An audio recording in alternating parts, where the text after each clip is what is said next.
മഴ മാറിക്കഴിഞ്ഞപ്പോൾ ഒന്ന് പറമ്പിലോട്ടൊന്നൊന്ന് ഇറങ്ങിയതാണ്. മഞ്ചാട്ടിക്കുരു എന്ന് പറഞ്ഞൊരു മരം, മഞ്ചാട്ടിക്കുരു ഉണ്ടാവണ മരം ഉണ്ടാ. അത് ഇടക്കിടക്ക് വെട്ടിക്കളയും, വീണ്ടും വലുതാവും. പിന്നെ കുന്നിക്കുരു, ചുവന്ന കുന്നിക്കുരുവിൻ്റെ ഉണ്ടട്ടാ. അതിപ്പോൾ ഇപ്പുറത്ത് ഈ വശത്തങ്ങാണ്ട് നിൽക്കണതാണ്. ഇതിപ്പോൾ അതേ മഴയൊക്കെ പെയ്ത് ആകെ പറമ്പിലോട്ടൊന്നും ഇറങ്ങാൻ പറ്റാത്ത അവസ്ഥയിലേക്ക് എടുക്കണം.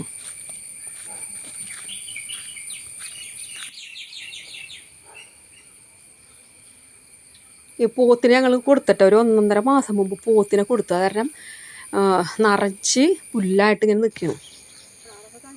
ഇങ്ങനെ പുല്ല് പിടിച്ചു പോയി. പ്ലാവിൻ്റെ ഇടയ്ക്കൊന്നും ചെല്ലേണ്ട കാര്യങ്ങളില്ലല്ലോ. 1.5 മാസം പോത്ത് പോയപ്പോഴേക്കും മുട്ടിന് പുല്ലായി. പിന്നെ ഇവിടുത്തെ മത്തങ്ങ, മുളക് എല്ലാനും ആ മഴയത്ത് പോയി. ഒക്കെ തീറ്റപ്പുല്ല് നട്ട് വെച്ചങ്ങനെ ഇരുന്നിട്ടാ.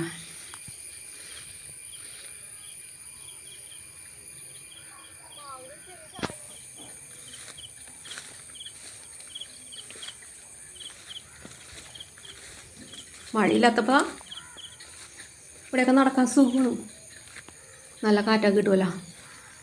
ഇതൊക്കെ കൃഷി ചെയ്തിരുന്നതാണ് നേരത്തെ. ഇപ്പം കൃഷിയൊന്നുമില്ല. പിന്നെ മീൻ വളർത്തിയിരുന്നു. റോഹു, ഗ്രാസ് കാർപ്പ്, സിൽവർ കാർപ്പ് എന്നൊക്കെ പറഞ്ഞാൽ മീനുകളൊക്കെ വളർത്തിരുന്നുണ്ട് 2 സ്ഥലം അപ്പുറത്തും ഇപ്പുറത്തൊക്കെ. പിന്നെ അത് കഴിഞ്ഞിട്ട് നെൽകൃഷിയായി. ഇപ്പം നെൽകൃഷിയൊന്നും ഇല്ല കേട്ടോ. ഇപ്പോൾ ഞങ്ങൾക്ക് തെങ്ങ് കയറുമ്പോൾ എടുക്കാൻ പോകാൻ നല്ല പണിയായിരിക്കുള്ളൂ. ഈ വെള്ളത്തിൽ കൂടെ നീന്തി പോകാൻ ഭയങ്കര പണിയായിരിക്കുള്ളൂ.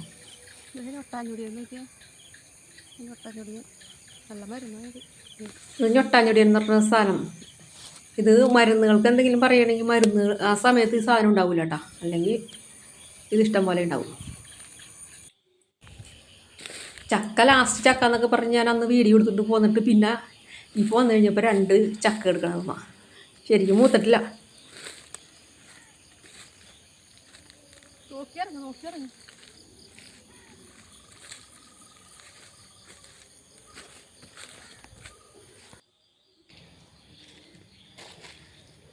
അടുപ്പൊക്കെ അങ്ങനെ നനഞ്ഞ് ഇനിയിപ്പോൾ വർഷക്കാലമൊക്കെ കഴിഞ്ഞിട്ടാൽ അവിടെ എന്തെങ്കിലും സാധനങ്ങൾ ഉണ്ടാക്കാൻ ചെല്ലുള്ളൂ. ജാതിക്കൊക്കെ പൊട്ടിക്കെടുക്കേണ്ട നിറച്ച്. ഇതൊന്നും എൻ്റെ ഡ്യൂട്ടി അല്ല കേട്ടോ. ഇതെല്ലാം ഇത് കുടപ്പുളി വറക്കൽ, ജാതിക്ക വറക്കലൊക്കെ മക്കളുടെ പണിയാണ്.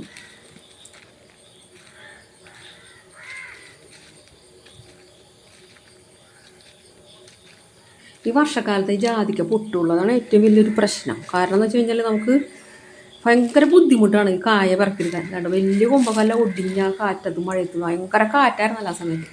അത് ഒടിഞ്ഞു പോയിട്ടാ. ഒടിഞ്ഞു പോയത് ഒന്നും ചെയ്യാനില്ല. ഇനി അത് വെട്ടി മാറ്റാൻ അത്രേ ഉള്ളൂ. വലിയ മരങ്ങളായി, കുറേ പഴക്കമുള്ള മരമാണ് കേട്ടോ. ഒരു 10-35 വർഷം പഴക്കമുള്ള മരമാണ് ഇത് എല്ലാവരും. കുറേയൊക്കെ ഞങ്ങൾ വെട്ടി മാറ്റി. ആൺജാതിയൊക്കെ വെട്ടി മാറ്റി. പിന്നെ പെൺജാതിയാണ് നിൽക്കണതൊക്കെ. നമുക്ക് എല്ലാ കൊല്ലവും ഇഷ്ടം പോലെ ജാതി കിട്ടും. പിന്നെ അതായത് ഓരോന്നോരോന്ന് എടുത്ത് പറക്കി പത്തിരി മാറ്റി ഉണക്കി കൊടുത്തു കഴിഞ്ഞാൽ പണിയാണ്, ഭയങ്കര പണിയാണ്. പിന്നെ തീയിടാനും ഒക്കെ നിൽക്കണം.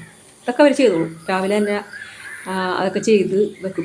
പിന്നെ ഇവർ പിറക്കി തന്ന സാധനങ്ങൾ ഞാൻ കഴുകിയിട്ട് ഈ പത്തിരി ഞാൻ എടുക്കണം കേട്ടോ. തീറിലൊക്കെ അവർ ചെയ്തോളും. പത്തിരിയൊക്കെ അടത്തി മാറ്റി കൊടുക്കണം. കഴുകണം, നിറച്ച് മണ്ണും ഒക്കെ ആയിരിക്കുള്ളൂ.